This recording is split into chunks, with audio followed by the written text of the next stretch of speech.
Hello, everyone, and welcome back to the CDL podcast channel. In this episode today, Brock and I are going to be addressing some of the drama that was going on the timeline between LA Thieves and Faze and everyone. We're going to be talking about Toronto Ultra's roster move, our overall thoughts on ranked play after the first, extended weekend here of being able to play it. Then we're going to talk about some of the matches from the previous weekend, some of the more entertaining ones. And then we're going to get into predictions for this weekend's upcoming matches. So, pretty standard episode here today. Got a little drama to talk about before we talk some more in detail COD reactions and predictions. So excited to get into that. If you guys enjoy this one on YouTube, be sure to leave a like, comment, and subscribe.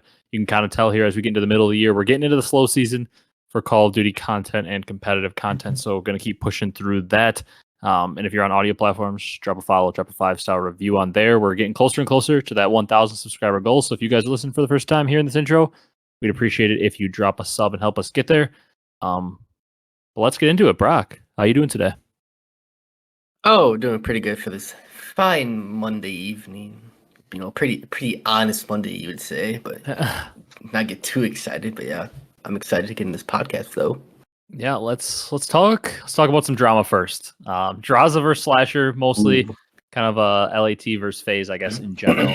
All the players are pretty much tweeting about it, but Drazah versus SlasheR was the heart of it. I'm gonna pull up the little screenshot of the tweets overall that we got. This isn't all of it, but kind of the summary. Back in January 24th, 2022, so probably like the kickoff classic. Simp quoted a picture of Drazah doing like the one-way smoke cheese in Vanguard. I almost said Cold War. And he said, well-deserved loss for doing this in a match. This is the exact reason why smoke shouldn't be in competitive right now. And obviously after LAT took out Faze, he quote tweeted that with a picture of Cellium on the staircase and said, well deserved for doing this in a match. This is the exact reason why staircase glitching is GA'd right now. And then from there on, SlasheR got into it with him. He was like, he's not staircase glitching. You have to be laying down on the staircase, quit being weird. Drazah came back and said, basically, if you saw my POV, you'd be thinking different. And SlasheR's like, no, I wouldn't be. Don't you guys have sound equalization on, by the way? And then we saw the clip, and it was proven that he actually was not staircase glitching. He was strafing and crouching, although it was a insane heady. SlasheR maybe and Cellium got into potentially accusing Drazah of Adderall abuse, which we're not probably going to get into here because that's a whole different topic. Yeah. But a wild set of accusations and stuff going on. People are going at each other. And also everybody was kind of saying, like, when Cellium tweets, we listen, because Cellium rarely tweets and never gets in beef with people. He just kind of puts his head down and grinds some COD. But interesting, they were going at it. SlasheR was right. He wasn't technically laying down the staircase or staircase glitching, but wild to see that crazy drama go down the timeline. Yeah, the good old beef between those two, LAT and Faze. It was pretty good. Yeah. I don't know, Drazah. I mean, from his point of view, I saw it. It looked like he has a nasty heady. It looks disgusting. It's just a Cellium spot, It's not very glitching, just doing his thing. You can do too, and all that. Yeah, 100%. I do respect SlasheR because he always does, like, at least from like an outside perspective, he always seems to be like the guy pushing for competitive integrity all the time. Mm-hmm. Like, it's always the guy that like seems to be doing the right thing in that aspect. So I really respect that because, like, I don't know, and this is like about this sound like the old head talking about 80s basketball, but I always like appreciated competitive integrity, and I would agree it's kind of been seeming to go by the wayside, aka everybody's snaking this year. Yeah. Because like, first of all, it makes the game a lot worse. Now, I'm not going to sit here and blame the players fully for the snaking aspect because hello, Infinity Ward, open your eyes, see how bad this looks, and fix it. Because at the same time, if somebody's snaking you like crazy, what are you supposed to do? Not snake back? I do get that perspective. Mm-hmm. And I guess that kind of could apply to the loudness equalization thing we're about to talk about. But like, I do appreciate SlasheR always kind of fighting for competitive integrity because it's something, like he said, you can't technically tell if anybody has loudness equalization on, but like, we're all saying we're not going to use it. So it's kind of an honor code thing. And I appreciate him always like champion for that because he gets roasted for doing it a lot, but he just continues to do it and trying to fight for the good of the game. So what's best for the CDL? Yeah, and I appreciate that. But he all of a sudden went on, as they were talking about it, like he went on the flank and stuff, and he said over 50% of the league is using the loudness equalization. Obviously, they can't use it on LAN; it's banned on there. But for whatever reason, on like CDL accounts, they can't also ban it when it's online. But he says he thinks over 50% of the league is. He said the bottom 4 teams, they're all using it because they need to get extra points. And then he said he knows. I think he said he knows like at least half the players on LAT are using it. Like Scrappy came in and said like he doesn't use it, but he knows at least one person on his team does, and like because they know everybody else is using it. And I believe as of now, like the only team we know that doesn't use it is like Faze. They said all 4 of them do not use it, which doesn't shock me. I mean, they have SlasheR on their team, Mr. Competitive Integrity, so I wouldn't be shocked if they don't use it. But wild that like they agreed to not use it, but like half the league's using it anyways. You know what it reminds me of? Yeah. It reminds me of the MW year. I don't know if you remember this or like we're paying close enough attention, but remember when there was like that mini map glitch? Oh, I saw a clip of this like after the fact of the game. I don't remember exactly what it was or what the details were, but it was like something where like if you died and like paused in a certain way or something, you could like basically like when you pulled up like the full map like you can in the pause menu, you could see the other team's dots. Yeah, So yeah. that's where everyone was. I might not be saying the details right, that could be off, but it sort of reminds me of that because it's like a completely broken way to play the game. Like loudness equalization breaks the game. It's basically like having walls. Yeah, literally. And same with, I mean, the thing in MW was literally a way to cheat and break the game. Like you could see where the entire other team was. So like if people would like purposely die on rotation, in MW to be able to pull up their map and see where everybody else was, so they could break them easier. Which I mean, in my opinion, that's cheating. Like you can literally see where the other team is. It kind of reminds me of that. It's like a unpoliceable like bug in the game. You can't like, track it, like tell them And to stop using it. like, you basically can know when somebody's using it, but you can't technically like 100% prove it because you can't screenshot their settings. Yeah. So I don't know. Same with the sound equalization.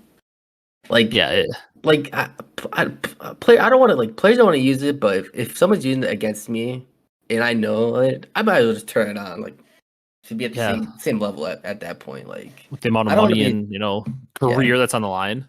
Money, the CDL points, try to get the champs, it all. Yeah, it's just it's a mess. I wish there was a way that the CDL could just ban it on their accounts or something. I don't know, because we don't want to be seeing that. It ruins matches. Yeah, literally. There's got to be a way to ban on the counts.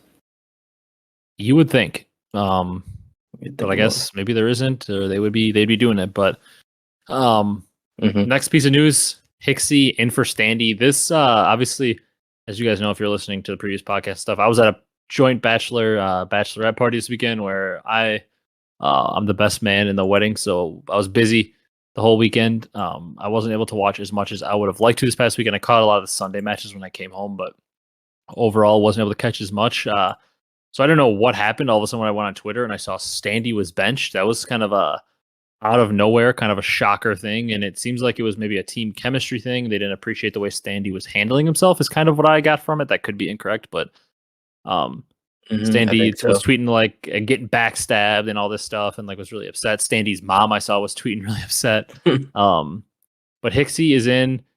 There is a little bit of, I guess, not as much of a shock factor because they've had him on the bench for quite some time now. Clearly, they saw something in him. If you keep a guy as your substitute player for 2 seasons, you definitely see something in him. And he has a lot of history playing challengers with Scrappy, so that connection seems to make a lot of sense, as Scrappy is probably like their franchise player at this point. Yeah, just very awkward. It's like random, like it was like Friday, I think midday maybe, or maybe a little bit later in the night. Just saying he's like, I'm benched, and Hecz in the starting position.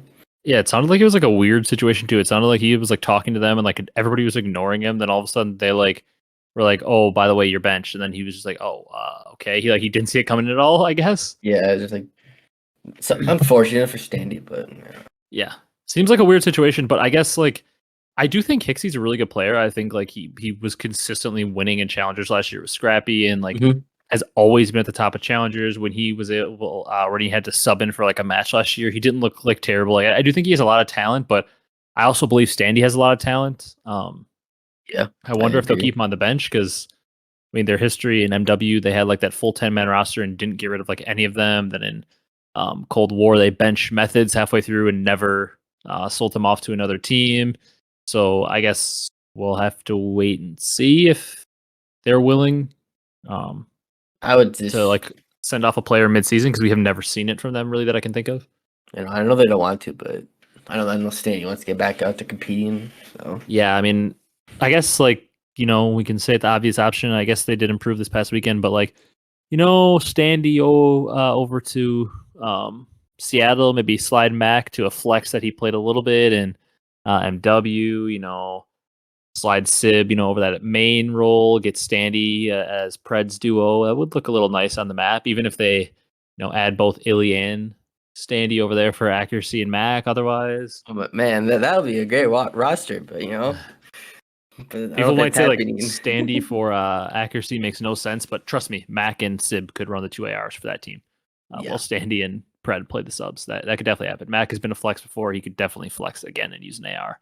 Mm-hmm. Mac's got a lot of talent. Regardless of what people seem to have their hot takes that he sucks, Mac's got a lot of talent. Definitely does. But yeah, Hecz for standing. Interesting. Yeah.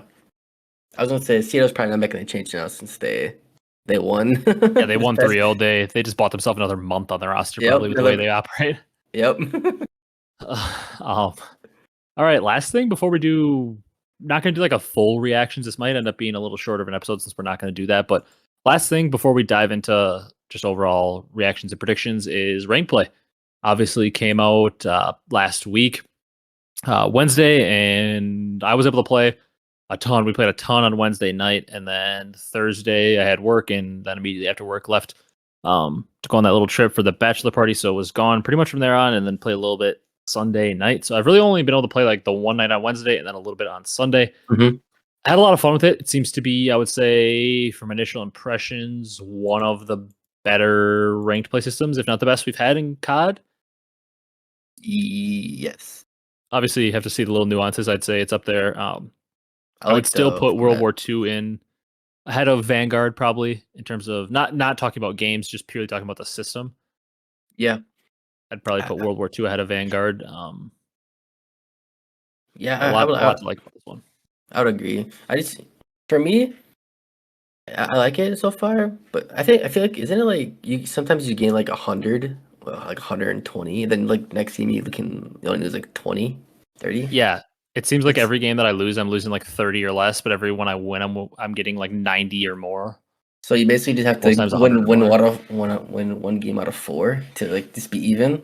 Or I have the theory though that like they have like a rank in mind for where you should be, like based on your skill base that they have on your data from pubs, maybe some data they have from your ranks in the previous CODs, like just Vanguard, and then like since everybody started in bronze, they maybe juice up the amount of SI you're getting. So like if you're supposed to be like a diamond player, you're going to get a lot for every win in the previous divisions and not lose a lot because they're trying to get you up to where you should be to help those lower players because everything seems to be catering to the lower players in COD nowadays. So I do think that's the case, but a lot of good features. Obviously, like we're not talking about the game because the game is not the best. Like I don't really want to talk about like get out of here. I don't really want to talk about like map set and like people using loudness equalization and the cheats. Like obviously all that stuff is a massive negative. The maps of the game is a negative. The loudest equalization is a negative. But that's like I'm more talking in this segment about purely the system, which I think is incredible. If they had something like this every year, it would be awesome. The only thing that could make it better was drop it on launch of the game. Yeah. It's so far so good. That top 250 leaderboard is really cool. How they have like the special profiles for like the verified pro accounts. Yeah, I like that a lot. That's extremely cool. You can kind of like go see where the pros are and how close you are to them. Whether you're a bronze or silver player, or you're up there in like crimson and iridescent trying to get to the top 250. I haven't been able to play a lot, but I think I just crossed. What does platinum start at? 3,600. Yeah, platinum's 36. So you've obviously had a lot more time to play than me. You're in plat, I know. I think I just hit 3K, which I mean, I've only been able to play like that one night. It dropped on a Wednesday night and like a few hours yesterday. So I've only been able to play probably like less than 8 hours, and I'm already at like 3K. So yeah, climbing up. If we play, tonight or the next few days, I should be in plat, maybe pushing diamond by the end of the week if I have some time to play. That's the goal, but it doesn't always work like that. Yeah, it's fun to play though. I like it a lot. Now imagine if they drop this system on a game like a BO2, an AW, a BO3, a BO4. Imagine if they dropped this on one of those games, it would be an addiction. If they would have dropped this when like you and me and our squad in BO4 was grinding, we're top 250. Oh my god, we might have been top 250 in that game. We were unreal. That game was so fun. Like, why could that have not had? We were addicted to playing ranked in that game, and the rank system was maybe the worst of all time. I know, it was just like what was it? It was just mosh pit. It was just CDL mosh pit. Yeah. You're playing for nothing. There was no such thing as a rank. You're just playing for like the ladder points, which did nothing for you. So yeah, if they'd have dropped this in BO4, we'd been top 250. Yeah. Unreal. I wish they would have had it, but can't go back in time. Hopefully we just go back to having those games. Oh, yeah, I was going to say, I didn't put this in the news, but before we move on, did you see the leak? Nobody knows if it's true. Maybe it got debunked. Maybe it's fake. So maybe we're just talking about nonsense now. But did you see the leak about the next COD title? I saw something about like Project Jupiter, maybe? Yeah. You know what that sounds like? Space. You know what space reminds me of? Advanced movement. Jetpacks are back? It is SledgeHammer. You know, they made Advanced Warfare, AW2. That's probably complete and absolute and utter cap. But I did see that it could be a literal fake leak. I don't really know. Yeah, but it basically said like wishful though. It said like they have like a bunch of stuff planned, but it says the Ghost of Hope, who we know is usually a pretty reliable leaker, said an employee got phished and future content schedule has been leaked. I've only seen up to season 4 from a tweet, but some are claiming content up to a year in advance has been leaked. And then they tweeted, same guy tweeted, it looks as though the project name for 2023 Call of Duty led by SledgeHammer Games is leaked. It's called Project Jupiter. And then he said it seems to be set in the MW universe, supposedly. Now, like you said, could have potentially, be fake or whatever. We don't know. But Project Jupiter, I know I'm just wishful thinking that means futuristic is jetpacks. We know it's not going to be. But wishful thinking. But that's interesting. So a full leak, and it does seem to show that there's like an alpha and a beta, and that it seems to be a fully separate title. So hope it stays true somehow. Hopefully. All right, let's talk about some matches from this previous weekend. Probably not going to do them all. I mean, there was a number of matches like the Seattle versus Minnesota match where out of nowhere Seattle just kind of came out and dominated them. The hardpoint was close, but then just as we all expected, Seattle dominated a search online, 6-1. Yep, they got their first one. And then they 3-0'd on a fortress control as well, which is very, very difficult to do. That obviously means you have to win minimum of 1 offense, which is very hard to do on that map. And one of the hardest things to do on any map in mode combo is win an offense on Beg or fortress control. Yeah. So that one was a 3-0. Obviously, we had a series like Florida got double 3-0'd to now, I heard it on the flank. That's a 12 map losing streak for Florida. I think that's a CDL record. Jesus. That's tough. I guess we could address Florida a little bit. We don't really want to talk about those matches because they were also both they weren't like close 3-0s. Like Florida got 6-2 in the search, 3-0'd in the control, lost by 20. And the hard point against New York was close. And against Faze, they got absolutely body bagged by 75 in the hard point, 6-1 in the search and 3-0 in the control. So I mean, they went 0-6 round count in control, and I think if I saw the other series right, they went what 12 or 3-12 round count in search. Like brutal weekend from them. Yeah, they got set up first match they played against Faze. They got set up by that one.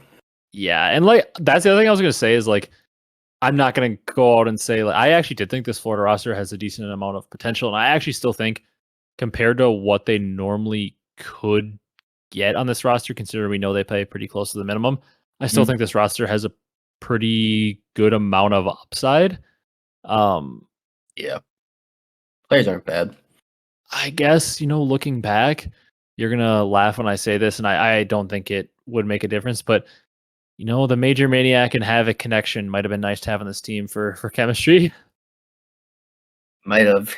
With Major as the main AR, but obviously I don't think that just makes them like significantly better or anything. But I'm going to give Florida, I'm going to say this was a extremely rough weekend for them, but I'm going to give them a slight pass where I want to see them play this week because they do get a match against Boston and Seattle.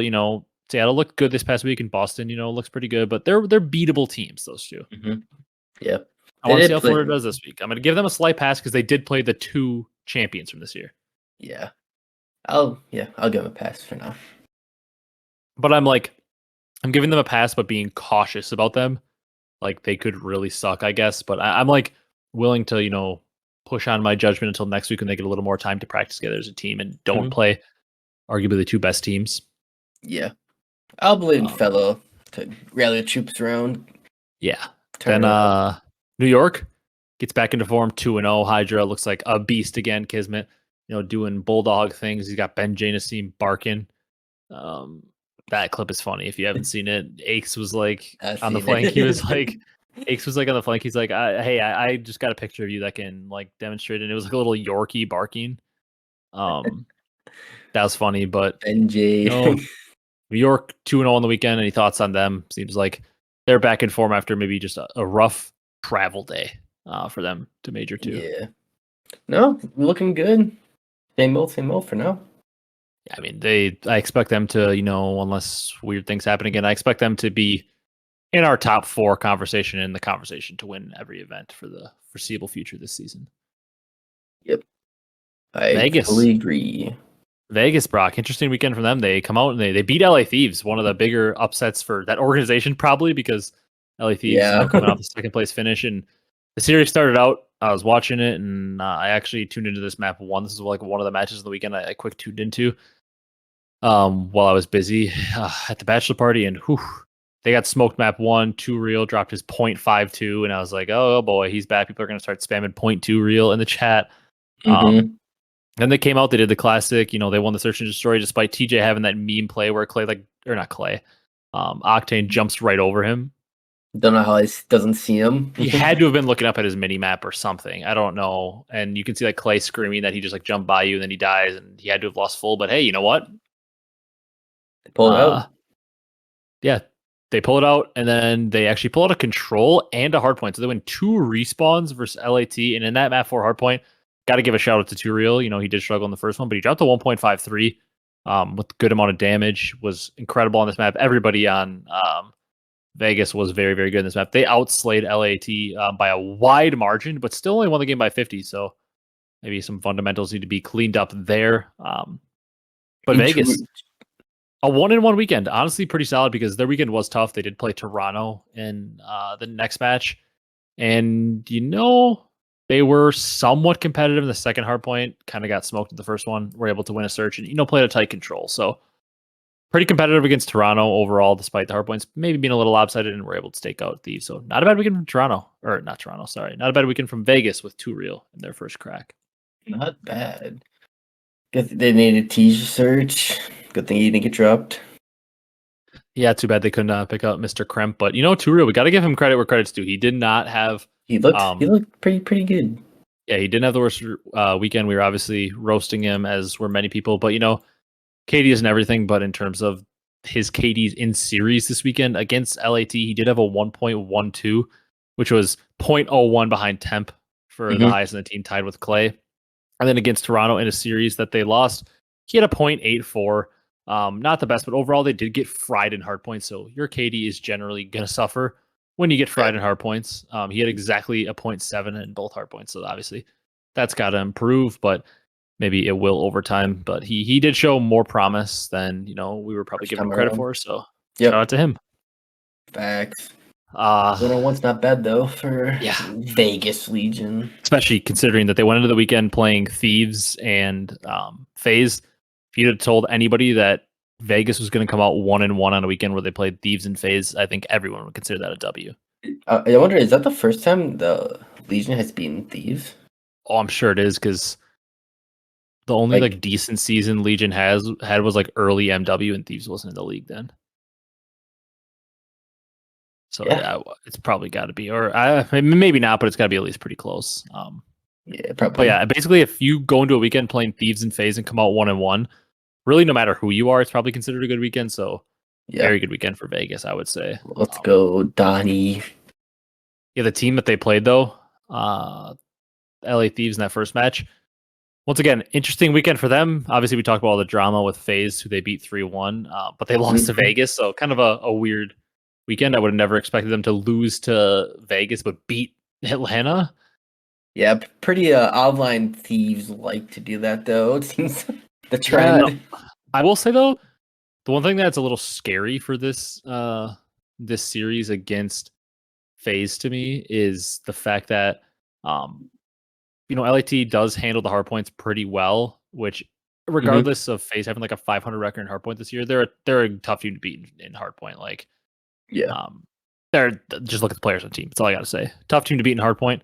I'm still concerned about their search though. Like this team's search and destroy has always been pretty poor, but like I don't know, man. Drazah dropped a donut in that map 2 search, and I'm just a little bit concerned going forward because I do think they're a very good respawn team. They going back to last year, that was what the backbone of their team was built on, is how good they were at hardpoint. Yep. But I'm just a little scared that like when it comes down to it, like as you're making late runs, you're not going to be able to win every respawn. It's just not going to happen, and like they're just getting kind of bullied off in search. I'm a little worried that their search could come back to haunt them when not all the respawns are going their way. Yeah, like later down the road when it matters most, champs. Yeah, exactly. Maybe a couple more teams we can mention. Obviously, we kind of talked about Faze there, but on the other side, you got Boston, a 2-0 weekend for them. Yeah. What's that before Boston? I didn't realize the Thieves egoed child the LSU again on Faze. They don't care. Yeah. Well, that's right, because Faze had the massive comeback against them, wasn't it? Yeah. Well, Faze, I'm pretty sure Faze that's their best search and destroy. LSU. Oh, yeah, you're right. I was tripping. For some reason, I was mixing up LSilo and Bagra. I don't know why I did that. Yeah, you're talking. I always mix up Bagra and LSilo for some reason. I just like mix them up in my head. But yeah, you're talking about the search and destroy. Yeah. Yeah. Keep I got you. them. That's just funny to me. Yeah. All right, let's go to Boston. Boston. Beans. Yeah, Boston, a good weekend from them. Obviously, the matches they had weren't the most tough matches. They played against Toronto and London. Toronto pretty good, but kind of a new roster with Hecz coming in, and London, one of the weaker, if not the weakest team we've got here in the CDL. But regardless, by the way, we just like randomly just somehow left Breach versus London out on our predictions last week. We just like were putting them down, just like missed that match, and it's unfortunate because we're not going to go back and like score it. Because I know I went to pick Boston 3-2. I probably would pick them 3-1. I think you said you probably would have picked them 3-0 or 3-1 as well. So neither of us would have got map count right. It would have just not really changed the score much. So we're just going to take the L, and it's unfortunate because we both would have gotten the match right. So would have got some points for it. But Boston 2-0 on the weekend with the new roster. That's good to see, regardless of who you're beating and how the wins come. Win's a win, and it's good to see them go 2-0. I think it was kind of a grueler. Yeah, Beans had a rough series KD-wise against Toronto. He had a .68. Still able to take a hard point and a control as well as the search, though, after losing map 1. And then in that second series, I don't even know what Beans had overall, because like I said, I was not able to catch a ton of the action in the earlier days. Yeah, Beans with a 1.32. And an incredible amount of damage, most in the lobby by a decent margin. So pretty nice series out of him there. Yeah, we know what Beans is. Pretty solid. Good challenger player. Yep. And Boston broke the curse. Yeah. 1-6 now in this game 5. Yeah, they finally iced up. People were making fun of Zinni for, maybe not having the ice, but yeah, I don't know. Is there any other teams we want to mention before we do predictions? Rocker with an 0-2 weekend. They got dominated by Surge. Surge finally won a Search and Destroy. Just so weird out of Rocker. We're talking about could they, use that momentum from this past weekend to, turn up and help them out. And of course, instead of turning up and having it help them out, they go 0-2. London loses again. Not really shocking there, but yeah. Overall, a pretty good weekend of matches. We learned a lot about some teams. Maybe have to kind of wait and see if Mutineers can break this record streak of losses on maps in a row. Yeah, they need to do something. They'll bounce back next week. Trust. Yeah, we'll see. They get not the most impossible week. They do play, 2 more beatable teams, so we'll see about that. But let's jump into predictions. Going back to last week, like we said, obviously we for some reason just missed that London versus Boston match, so we don't have that prediction in here. But it was a rough start for me. I went 0-3 on Friday, and like I said, we missed that match on Saturday, so we only had the 3 predictions. I went 3 for 3 in terms of winners on Saturday, and then won the first 2 as well on Sunday, and then got the Atlanta over LAT prediction wrong. And overall, we ended up I had 5 right, and you had 6 right with 1 correct map count. However, you wagered your points on the right things and the right amounts, because basically all the ones that you lost, you put the minimum amount of points on, and you finished with 9 points. I finished with 3. Yeah, that's like your first lead of the entire season. Except, no, you had a lead after week 1. You had a lead after week 1 of Major 1. This is your first lead since week 1 of Major 1. Yeah, I've been putting my head down, grinding. I'm just kidding. Yeah, so let's see. We'll see if you can hang on to it. I went bold. I picked a lot opposite of you. This week I got to lock in. Got to get these matches right. And there's definitely I see the second match of Friday seems to be a pretty good toss up. I would say the first 3 on Saturday I think could be toss up type matches, and then even going into Sunday, London versus LAG, Minnesota versus Optic, even Florida versus Seattle. There's a lot of toss-up type matches that we could split on this week. Yeah, I definitely agree. Let's get into it. I'm interested to see where we're gonna go. See if we'll split. I'm gonna pull up some team stats here on the side so I can kind of look at map vetoes as we go. But yeah, let's do it. Let's dive into predictions. First match. Maybe a little bit of easier one. Atlanta versus London. I get the 4-point advantage this week for the first time. I can actually veto you if you pick somebody I want to for 4 points later on. But yeah, let's do it. Let's do our predictions. Same thing as always. If you guys haven't listened to the predictions before, we pick the team, pick the series count, and then we either put 1 or 2 confidence points on it. So basically, we get it right.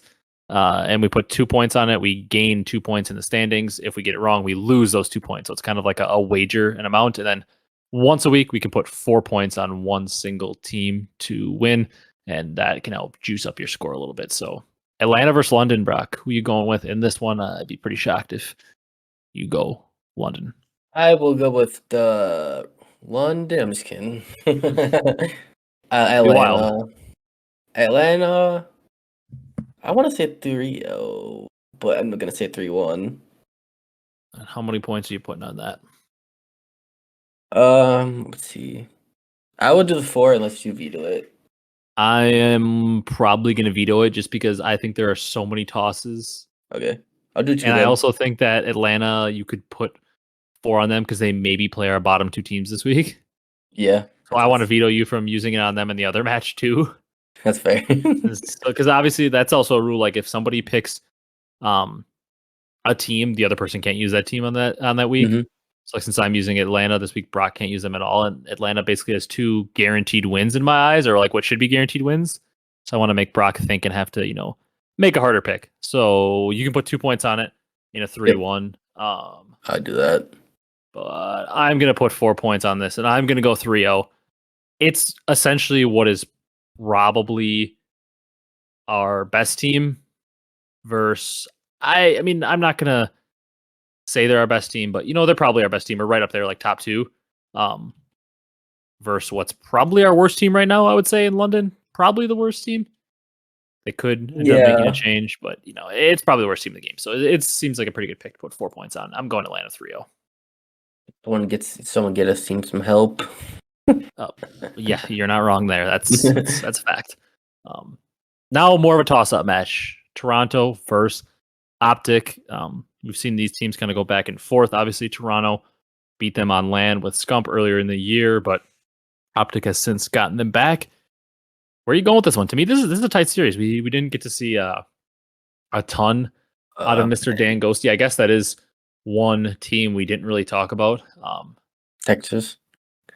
Optic this past weekend, Ghosty had a pretty decent series, but the man of the match really was Hook with that 14-1 map 5. Yeah, he blacked out literally in game 5. Yeah, Mr. Dan Ghosty finished the .93, the solid amount of damage. He basically had an Ender series stats wise. Yeah, literally. Did have a good map 1 though, 18-12, and then in the Search and Destroy was okay. In the Control had a decent map, HP and map 4 wasn't the best, and then it was the Hook show. Map 5, 14-1, but Yeah, Yep. Dan Ghosty had a decent series. You know, like I said, his stats were very Ender-like, which is interesting. But you know, we Sure got is. Optic versus Toronto. I'll let you give your prediction. I'm gonna kind of look at some map sets for these teams. All right. I'm gonna pick Toronto here. Toronto 3-2. All right, I don't I'm hate gonna it. put 1 point on it. Yeah, this seems like a 1 point waiting to happen kind of series because these teams are very, very close. So you said Toronto 3-2 Yep. and 1 point. All right. Got that down for you. I'm kind of looking at map sets for these teams. Like I'm a little bit nervous about picking this one because I never know where to go with these teams. Toronto and Optic, it seems like they've had so many battles over the years, and Toronto especially had their number in like Cold War. And every time I would end up going to pick Toronto to win, that'd be the one they'd lose, and I picked Optic, and then Optic would lose, and I couldn't get this matchup right for whatever reason. In terms of search and destroy, though, Toronto specifically likes to pick Fortress and Mercado, and Optic also doesn't mind Fortress or Mercado, so I think those could be our two maps. But when you're looking at S&D vetoes, Toronto likes to take out Embassy, and Optic likes to pick Embassy, so I think Embassy will be taken out. I think we're looking at potentially playing like a Fortress and Mercado S&Ds, which I don't know how I feel about that for either team. I don't know that is a significant advantage. In terms of HP, Optics pretty across the board spread out. Like they have 5 Embassy vetoes and Hardpoint, 5 in Mercado, 3 Fortress, 3 Hotel. They're overall pretty split. While Toronto likes to veto Embassy, Hydro and Fortress loves to play Hotel and Mercado. So honestly, I think we'll probably see Hotel and Mercado in there for Hardpoint. So this is an interesting series because their map vetoes don't necessarily like line up crazy. They seem to veto the same maps like relatively often. So their maps line up. It might be kind of an ego chally type series.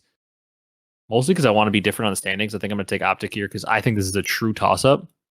I'm going to go 3-2 as well and put 1 point on it because I think it's 50-50 and I want to be different than you. I got to make up some points now. Yep. It's fair. All right, let's do LAG versus Boston now. The last match of Friday, excuse me. Man, are you gonna go with your boys?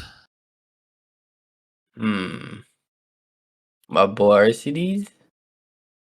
No, Maybe they Joe are. Thieves. Oh man, this is such a like. Yeah, let's do it.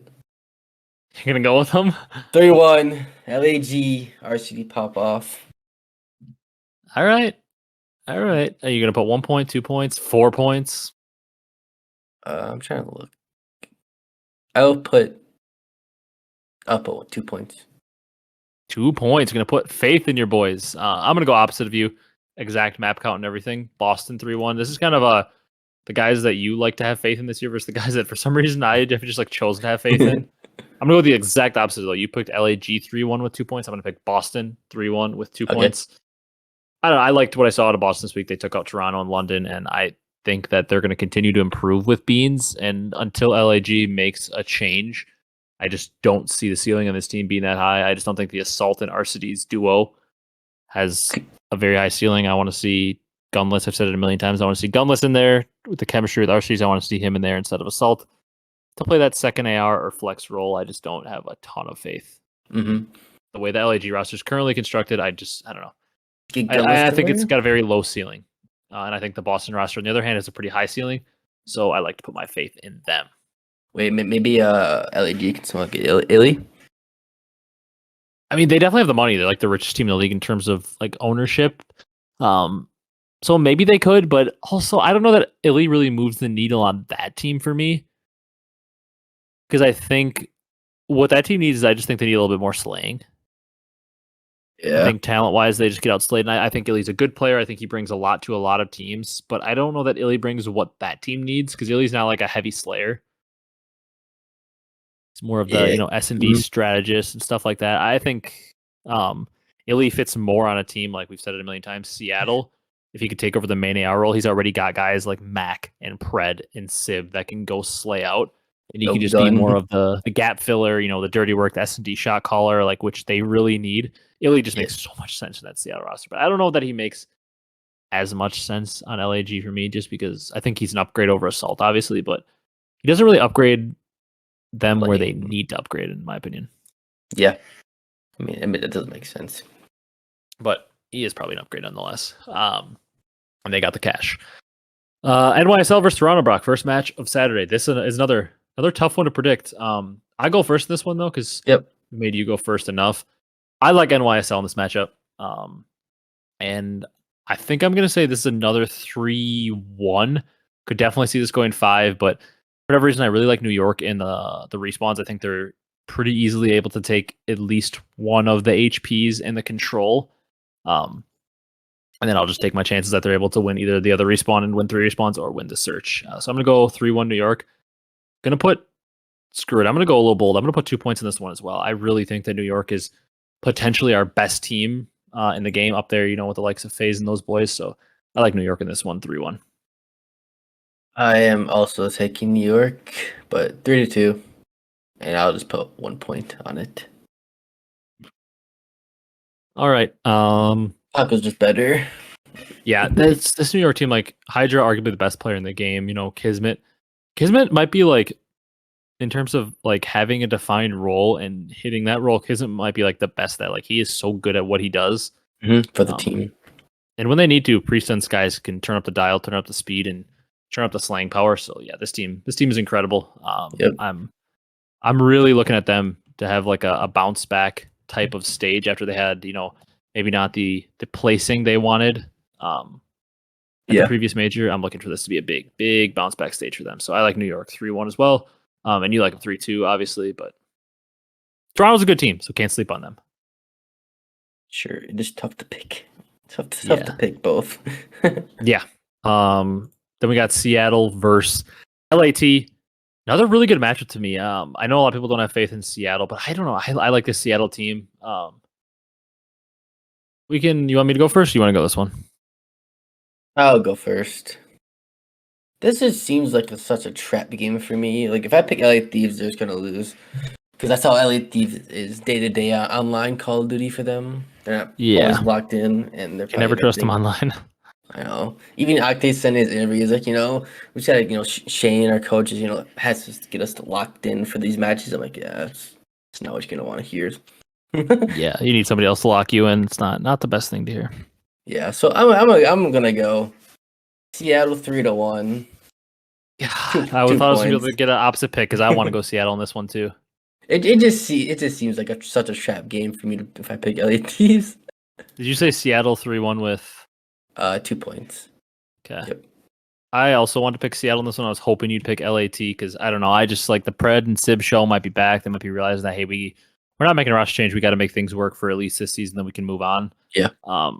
I'm gonna go Seattle as well. I wanted to go 3-2 because of how close I think this is, but that means I'm relying on Seattle to not only win a search but win a Game 5 search, and I can't trust that. So I'm also gonna go Seattle 3-1.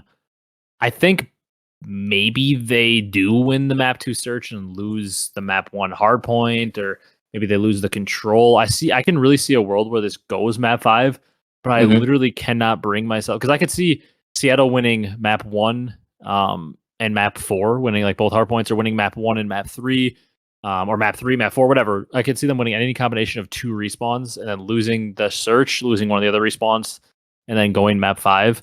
But I really want to pick Seattle to win this, and I just cannot trust them to win a search and destroy or a map 5. So I'm going to take Seattle 3-1. Going to say they lose, I don't know, the map 2 or map 3. And they win 3-1, but I'm going to only put 1 point on it because at the end of the day, it is still Seattle, and they're hard to trust. Yeah, but they do have the Iceman for Game 5. Maybe bring him back out. That hasn't helped them in search and destroy this year so far. Maybe he's back, but yeah. Maybe. Boston, Florida. This one's maybe a little tough because, like we said, we're not fully ready to just like destroy Florida like everybody else is. Like, I still think there's like a glimmer of hope for them. So I don't know. Where are you leaning for Boston versus Florida? There is hope for Florida, and I'll be picking Florida 3-2 Game 5. 1 point only. Florida over Boston, 3-2, 1 point. Okay.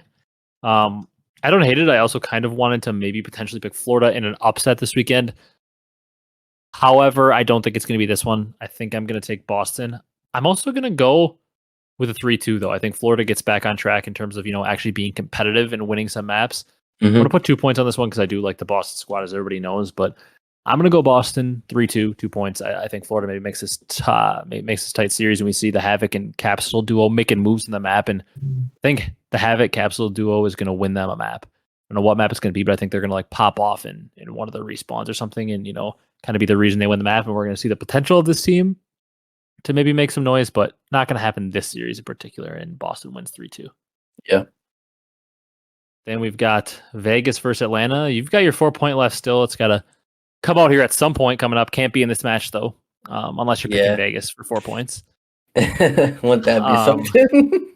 Yeah, it would be something. It feels like I've picked 2 3-1s and a 3-2 in this day, so it should be a 3-0 because it's always at least 1 3-0 every day, it seems. But for whatever reason in Vegas versus Atlanta, I just think like Atlanta's going to do what they normally do when they're playing teams that they're clearly superior to this year, is maybe start a little slow, maybe, lose the map 2. I still think they'll take map 1. I'm going to say Vegas, takes map 2. Then I'm going to say out of nowhere, Vegas punches them in the mouth and takes the control somehow, some way, and goes up 2-1, and then Faze wins 2 straight. And Faze wins 3-2. I'm going to still put 2 points on it because it's still, at the end of the day, Faze versus Vegas. Like, you've got to put max points on Faze because the odds they lose probably seem to be very low. But I'm going to just say it's going to be a 3-2 just because I think Vegas could catch them off guard and, be more competitive than they're expecting. Yeah. Has Vegas ever beaten Atlanta? I don't think so, right? I don't think so. I think there was like the one major where they got like really close, if I'm thinking of it right. Or they played them tight. I could be completely lying, but I don't think. Actually, did they beat them once in Cold War? I don't know. I'm gonna maybe see if I can find a site and do research. You make your pick. Give us some analysis on why you're doing it. And then I'm gonna look it up. All right, my analysis is Atlanta's gonna be winning this series. First off, 3-1. My boy T's gonna go off game 2, put his team on his back, probably drop 15 kills somehow, and go crazy. And then Atlanta just steamrolls and respawns because they're just way more talented than the Vegas Legion is. Yeah, I mean, you are not wrong. You are not wrong. I'm trying to find this somewhere. I swear to you, at one point, Vegas had one more in them to beat Atlanta. I swear, I'm looking it up right now. I swear to you, at one point, they lost in like Cold War in like an online match or something. They beat them. Is this Cold War? 3-2. They beat Paris Legion here. I think that was Cold War. They beat them 3-0 here. They beat them 3-1 here. Beat them 3-2 there. I'm all the way back to the days where the Huntsman. They beat them 3-0 there. Beat them 3-1. Yeah, from what I'm seeing, this quick glance over of their all-time record, I don't think they've ever lost to the Legion. That could be wrong, but I don't know. For some reason, I have this memory in my head of Legion beating them.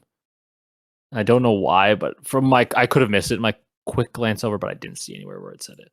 But you picked Faze. What was the score? Faze 3-1. PJ gets you the search, and then they get rolled in respawns. And 2 points on that? Yes, 2 points. That probably seems like the most likely outcome. Either a 3-0 or a 3-1 are probably the most likely outcomes, but I'm going to get weird with it and say Atlanta 3-2, like I said. Moving on to Sunday, though. You got something else in that series? I said maybe I'm wrong. Maybe 2-0 just drops a 2.0 versus Faze. Who knows? A 2.0 reel instead of 0.2 reel? Yeah, literally.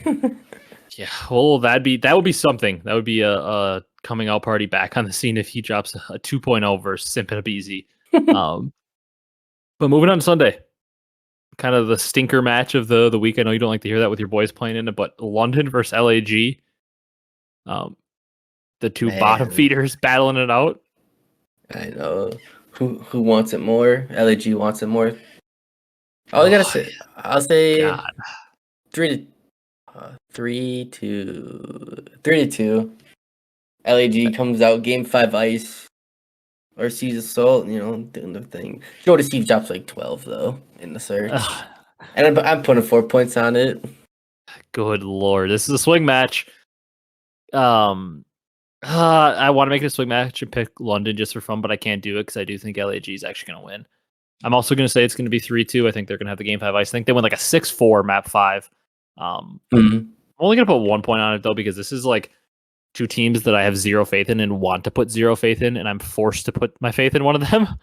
So I said LAG 3-2, only putting 1 point on this one because yikes. I do like guys like Scraps and Asim. I think they could grind it out and get this team a win in a series like this, but at the end of the day, LAG has at least shown flashes of being like really good in one game mode. Like at times they've been really good at hardpoint, and I like the players on their team to ice up, so I'll take them to win, but I don't feel good about it.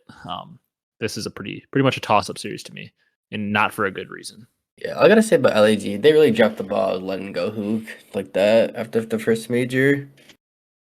Yeah, it's just I don't know. It's so weird. Hook's just such a weird player because we went from like him bursting out of the seat in AW and everybody said he's one of the best players to him having to go to Halo because of the age restriction.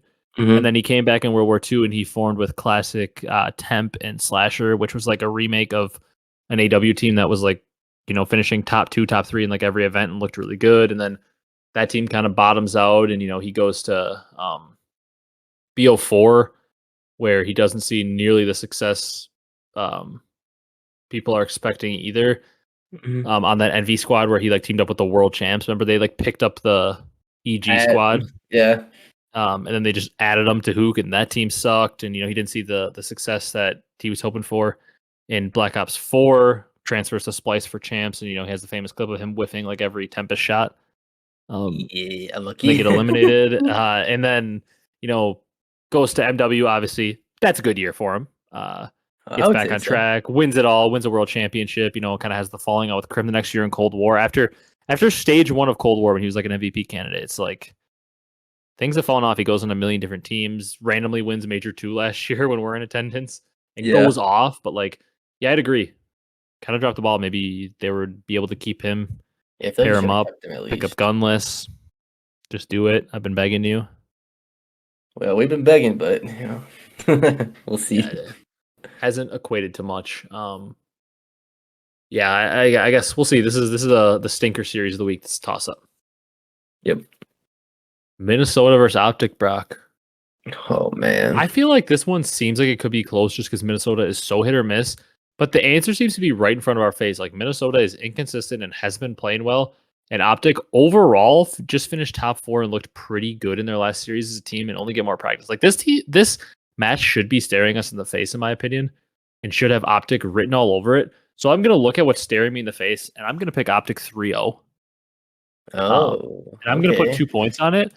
And I'm ready for them to get 3-0'd by Minnesota and Minnesota to dominate them like they did at the last major because it seems like it should be straightforward, and I was going to overcomplicate it, but I'm not going to do that. I'm going to say that Optic is just going to come out and they're going to beat the brakes off them 3-0, and I'm prepared to be so wrong. All right. Before you said through, I was thinking Texas is going to win, but I don't really know what the map set would be like, but I'm going to take 3-1. 3-1 Texas. I'll put 1 point on it. I'm going a little conservative on me. You got a lot more 1 points than me this week. You're trying to hold that lead. Actually, you don't have that many more 1 points than me. You only have 1 more. I lied. Attach is gonna get you that 1. That is true. Attach it's tough to 3-0 that guy. He always gets you 1. Yeah. Always gets a slice of the pie. That's the meme. Maybe Minnesota pull up the SAE 3-0. Yeah, a little history here, a little rivalry match. I saw like a funny clip of them. Saw a funny clip of them saying like they wouldn't warm them up or something because. Oh, I did see that. Like the SAE, that was funny. Last match, Brock. Florida versus Seattle, the battle of like the C teams. We got the 2 like ocean teams, the Mutineers versus the Surge. This is actually like of all the matches this weekend, there's a lot of good ones. I mean, I'm obviously really looking forward to both of the Optic matches. I mean, versus Minnesota and Toronto, some teams they have some demons against. Obviously, Toronto dominated them in Cold War, and then we all know what Minnesota did to them, Mr. Accuracy in Cold War. Oh yeah. So quite interesting matches for Optic. I'm intrigued to watch both those. I actually am very intrigued to watch, as odd as it sounds, both Florida matches, because I really like watching Boston. I want to see how they progress. So the Boston versus Florida match, extremely interested in that. I'm also interested to watch Seattle versus Florida, because interested to see if Seattle can keep it up, or if Florida can maybe bounce back. But I'm interested to watch. They can bounce back against better teams, but excited overall to see this weekend. And our last match is Florida versus Seattle. I'll go first. Okay. This is like such like a Seattle thing to do. Just lose 3-1. Actually, not 3-1. 3-0. Heck 3-0 Seattle, you're saying? 3-0 Florida. Oh, Florida. I misheard you. Yeah, 3-0 Florida. It just seems like a Seattle thing to do after they getting back on track. I'll put 2 points too. 2 points on Florida. I really want to pick them as well in the series. I'm still going to do it. I'm going to say they have the map 5 ice. I like the search and destroy players better. Only going to put 1 point on it though, but going to say Florida 3-2 with 1 point. Good old big cap. All right. Havoc online. That's it for predictions though. You got anything else before we wrap this one up? Not really. All right. Then that's going to do it for this one. I don't have anything else either. We get you out of here in under an hour, but yeah, that's going to do it for this one. If you guys enjoyed, please be sure to leave a like, comment, and subscribe on YouTube.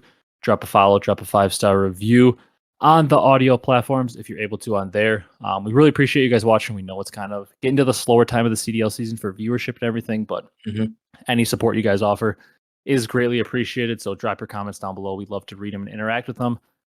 That's going to do it for this one, and we will see you guys next week with more reactions and predictions and news and everything. So thank you guys so much for watching, and we will see you in the next one.